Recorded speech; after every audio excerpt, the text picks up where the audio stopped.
All right, we're back with another edition of the Trader Circle podcast. My name's Sam. I'm joined by Michael Cornips again. Welcome. Hope we have something interesting to talk about. What's the big overview, Sam? Well, what a difference a week makes. 2 weeks ago, we sat here and we said, the banks are probably a bit overdone.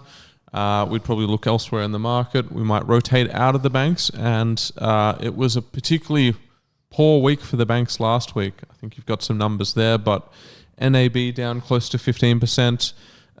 Similar movement in Westpac, and then big drops in ANZ and CBA as well. What do you think this change in sentiment of the banks? So some pretty poor reporting. I mean, the reality is the banks, this year they're going to earn less and pay less dividends than they did 2 years ago. But the sector was up 30% for the past 12 months, record highs. The highest valuation for banks of the developed world. Even you probably some of the banks the highest valuations in the world, and certainly not the fundamental results to justify it. And so I think there was a bit of reality setting in when the numbers came out. And again, I do want to say CBA's report was very good, but the other banks certainly weren't, and a bit of reality hitting that perhaps they shouldn't keep being bought up on numbers that are bang on average, pretty much. Possibly, again, we always talk about the passive flows. Mm-hmm. Where else do you put your money? Such a large segment of the market, money has to go somewhere. One point that I found interesting that I picked up, the banks publish what they call an exposure risk. And they talk about their capital, and they have, for example, Commonwealth Bank talks about its capital having a 14.4% ratio. But that's a constructed number, and I'll try not to throw too many figures around because we can get confused, but we'll put up a slide with this little presentation. But just looking at the Commonwealth Bank total assets that they have lent, they've got a total risk exposure of about $1.39 trillion worth of exposure. So what they do is they weight those assets. So housing assets are weighted at 25% and government assets are weighted at 0%. But what they do is they turn that 1.39 trillion of lending, they drop it down to find the number here, drop it down to 482 billion. So they drop it by 2/3. And then they say they've got, the Commonwealth Bank have got capital of $68 billion. So they go 68 billion divided by 482 says that they've got 14.4% of capital. But they also, but unweighted, they've only got 4.9% of total of their total exposure in capital. And what's interesting is that total exposure ratio has traditionally been 5%. Currently, it's 4.9%. A 5% minimum. We should be clear. Yeah, 5% minimum. So, but they've dropped it under 5, which is an interesting number. Here's the interesting point: APRA is allowing them to drop from 5% down to 3.5%. So, and of their total exposure, they only have to have 3.5%. So this might be a journey of the banks leveraging their assets up a lot more, or leveraging their capital up a lot more to get a better return on assets. Absolutely. And, that's the more they can sort of lower that sort of capital number, the greater return on capital, the greater return on equity, the better the numbers look. But right.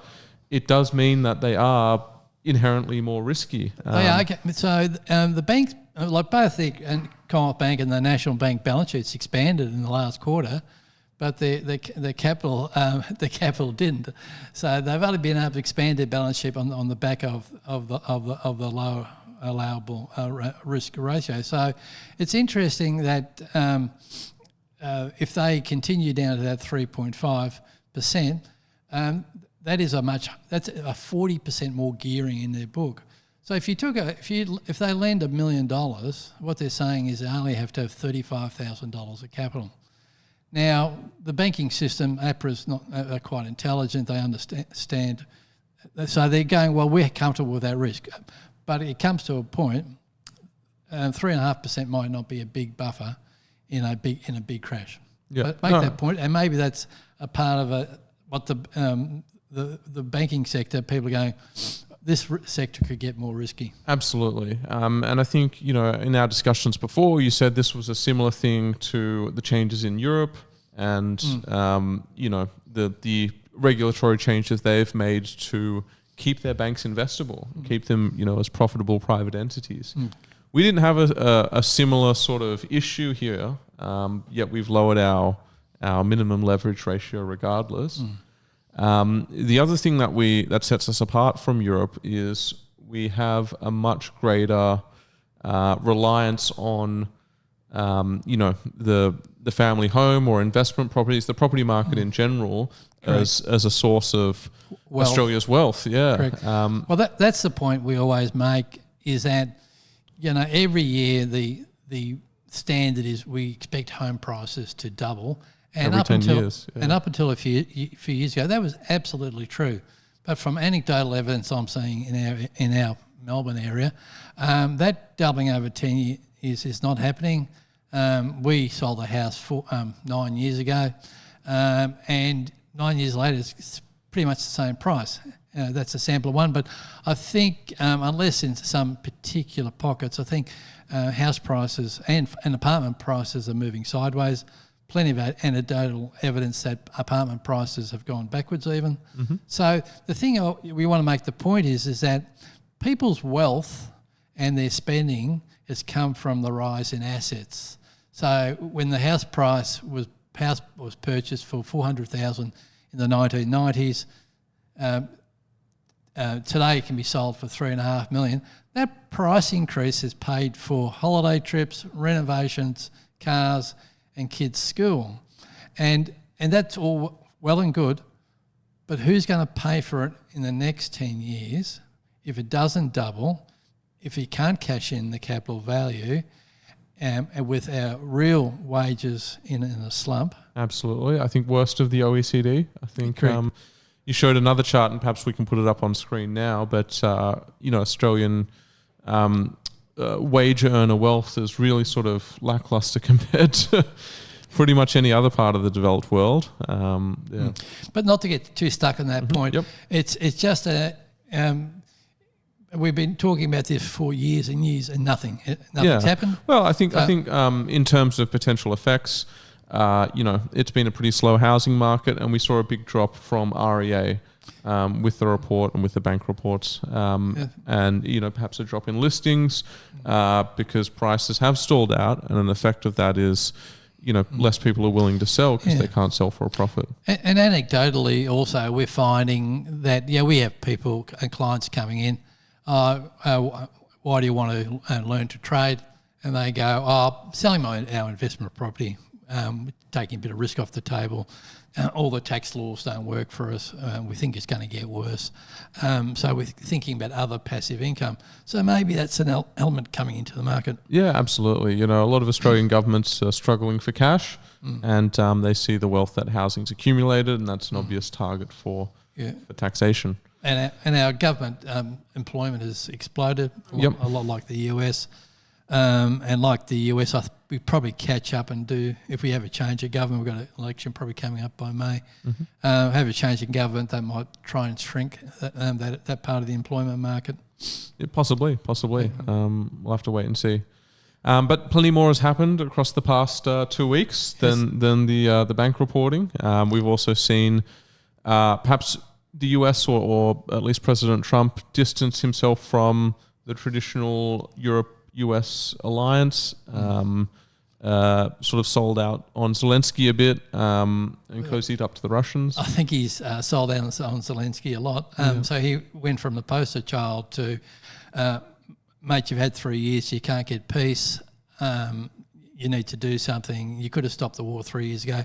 Other people would say it was an American proxy war. But let's just look at the reality.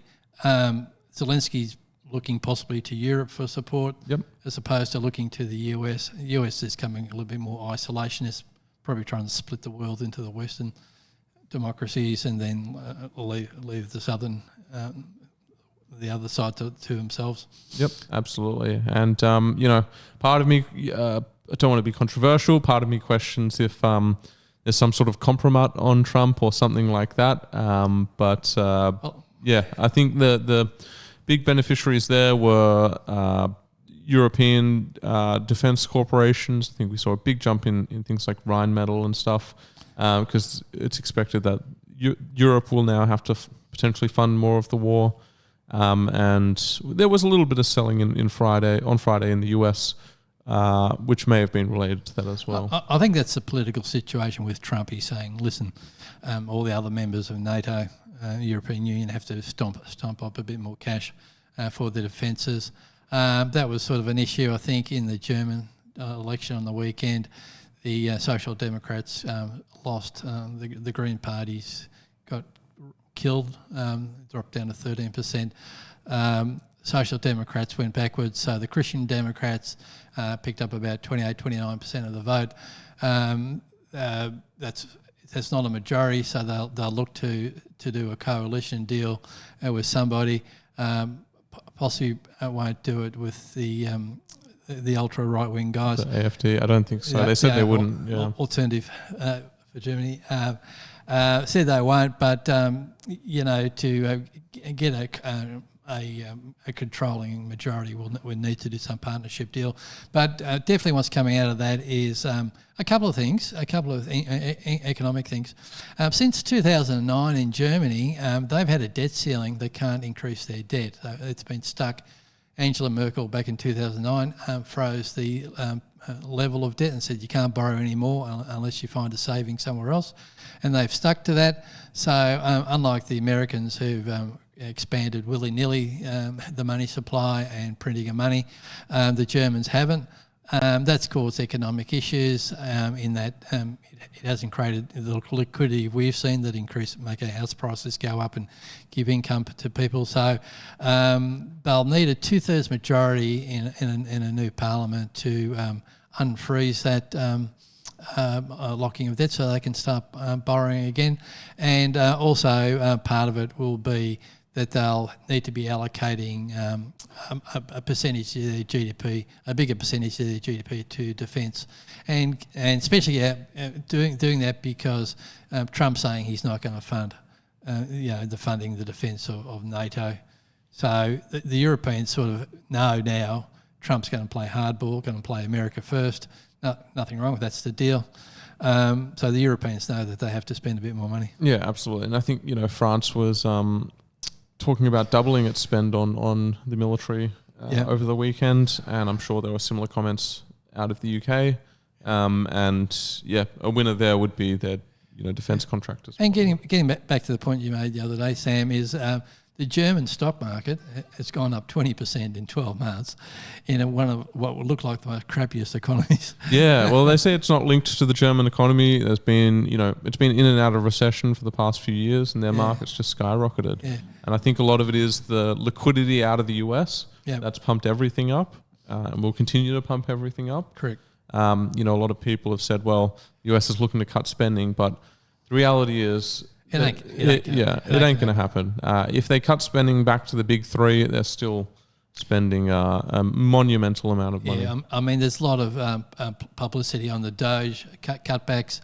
We'll have to wait to see what the actual number is. In a 36 trillion worth of debt, more than a few $100 billion will need to be saved to make any sort of impact on this. It'll be a drop in the ocean. I think the only way they can really reduce, the net debt is basically by taxing more. And I don't think there's a willingness to do that. There is no willingness to tax more over there. They're talking about taking the Doge savings and giving everybody $5,000 each. Yep. One of those Twitter tweets you send that may not turn out to be true. Yep, not going to happen. Yeah. So it's interesting. It's clearly seeing Trump's becoming that isolationist, giving Canada a bit of a hard time, giving Mexico a hard time, talking about taking over Greenland. So it seems to just be pitting the US against the rest of the world. Yeah, absolutely. And I think with Trump and with the markets, especially the US markets, remaining at such extreme valuations, there is the potential for big spikes downwards. We saw that a bit on Friday. Obviously, we saw that with our market all of last week. But as long as that tap of liquidity stays flowing, it eventually will come back up. And I think we're going to see larger and more frequent spikes downwards, and then the bounce back up, at least for now, until something really changes. You have to assume that each of these spikes straight back up. Yeah, and we saw it today too. The market started off 90 points down, and I think as we walked into the room, it was 12 points up. Yep. So it's a big turnaround.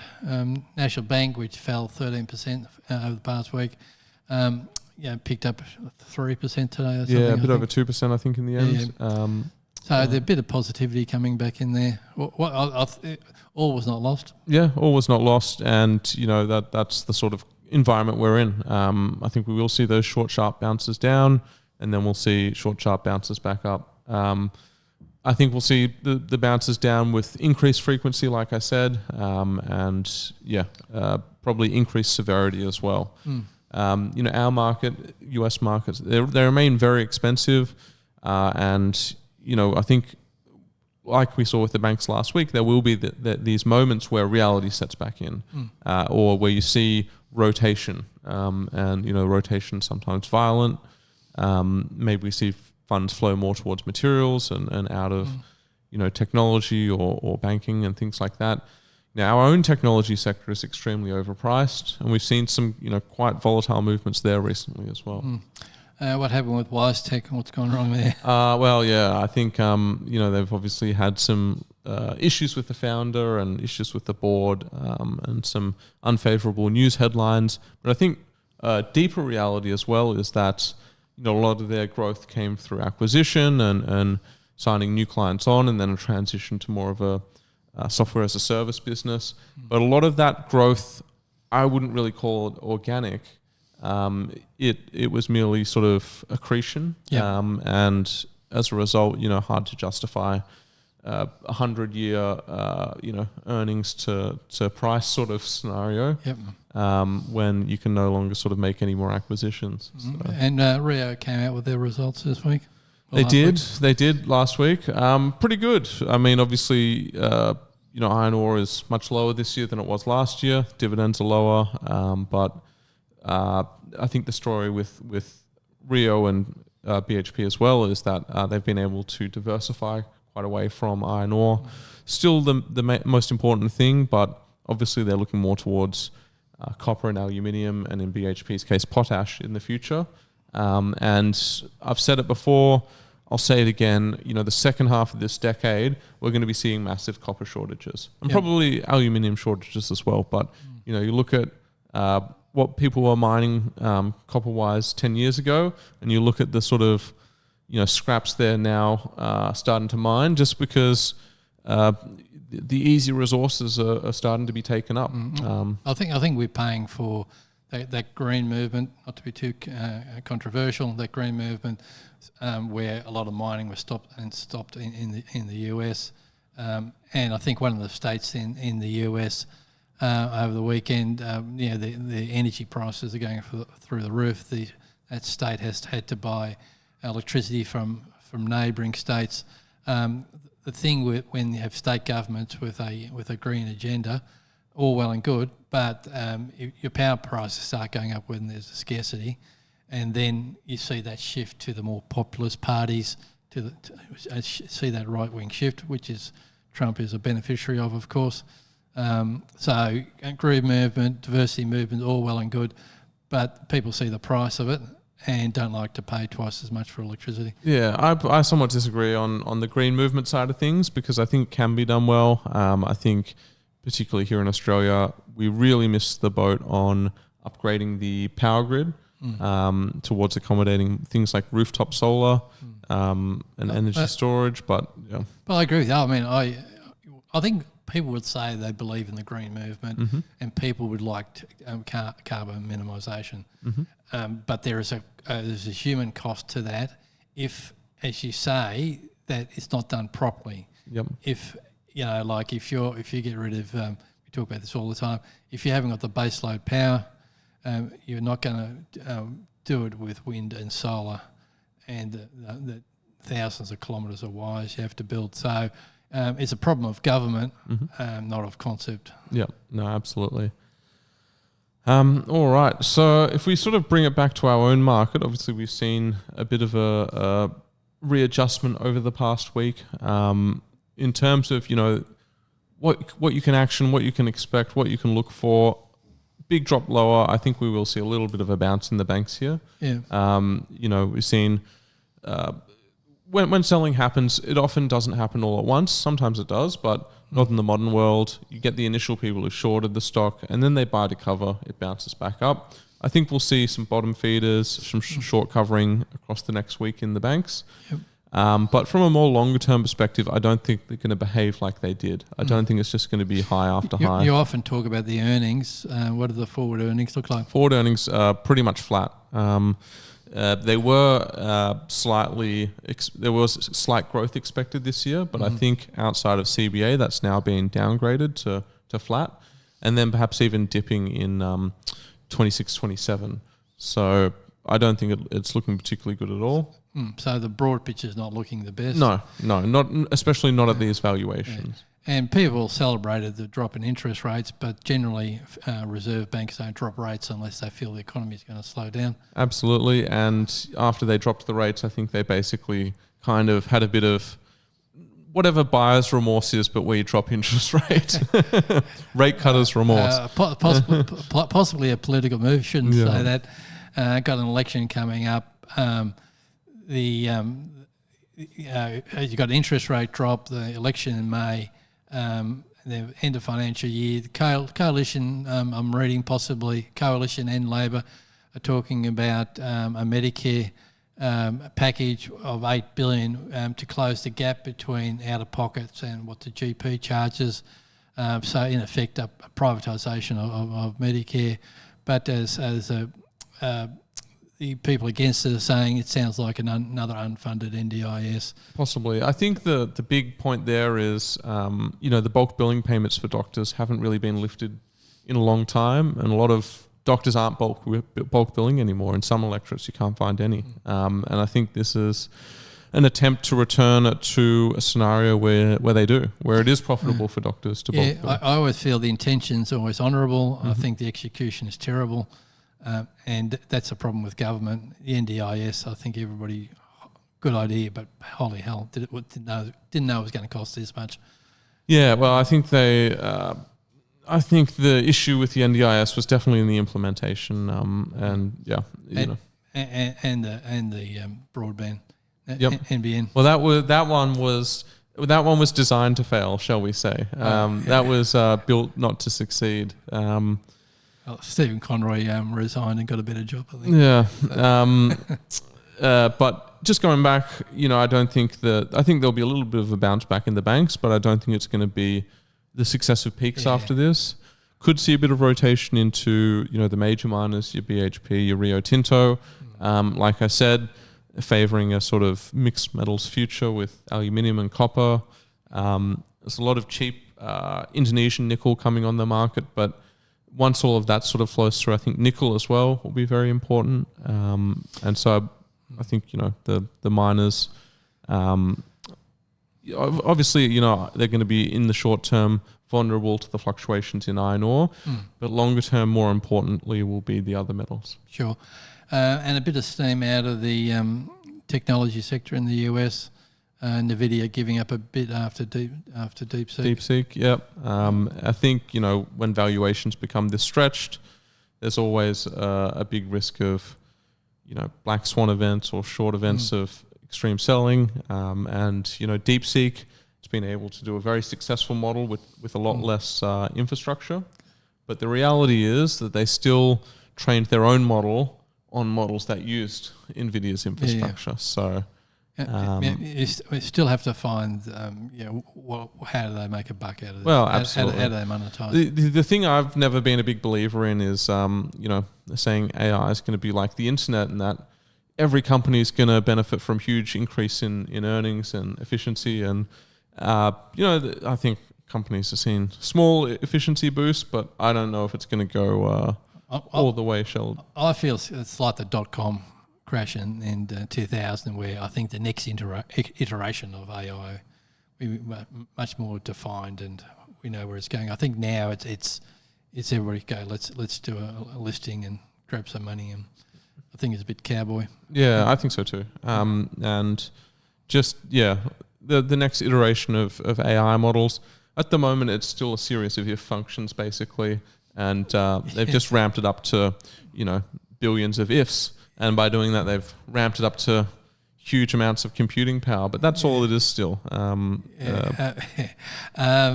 Another interesting asset allocation story is looking at Berkshire Hathaway. That company is market cap's about $1 trillion. Interesting that he's sold a bit of a lot of bank stock, but they've got $330 billion cash on their balance sheet, which is an incredible amount of cash. They're actually doing buybacks. Warren Buffett buys his shares back when the stock's trading below intrinsic value in their buyback policy.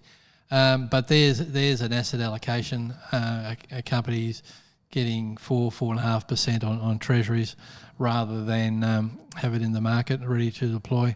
So that's something people should listen to. I remember Warren Buffett in the GFC, and he was lending billions to Bank of America and doing the emergency cap raises, which he did very nicely out of.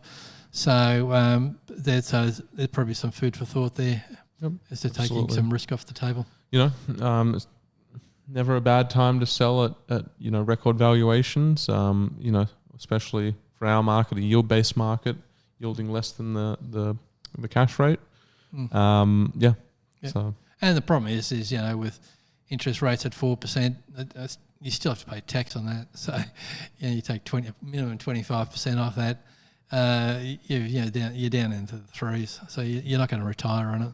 So people are committed to taking risk. Yep, absolutely. And the liquidity is still flowing. So liquidity is still flowing. Interesting. I've seen one of the big superannuation funds, I think the IFM, Industry Funds Management, they're sponsoring some conference in the US where they're showing Australia's ability. Australia's got the second largest pool of superannuation funds. So at the moment we're about 4.1 trillion in our superannuation system, and that 4.1 trillion, a lot of that's controlled by the industry funds, and industry funds wants to demonstrate to US fund managers that they are safe and good partners in building infrastructure and being a long-term player. So there is a lot of cash out there, and the industry has to find the best place for long-term liabilities. The pensions that need to be paid is long-term assets like infrastructure. And so I think hopefully Australia can make a mark on some of the US fund managers. Absolutely, and they certainly need some new infrastructure over there. We need it a bit more. We need it as well. One day we might get a train from Melbourne City or even our airport. So yeah, fingers crossed. Fingers crossed. I think that's a good point to wrap it up. Yep. Hopefully, if you're still listening, that means you've enjoyed, and at least you're not hate watching. If you have enjoyed, please click the like button, click subscribe, and we'll see you guys next time. Take care.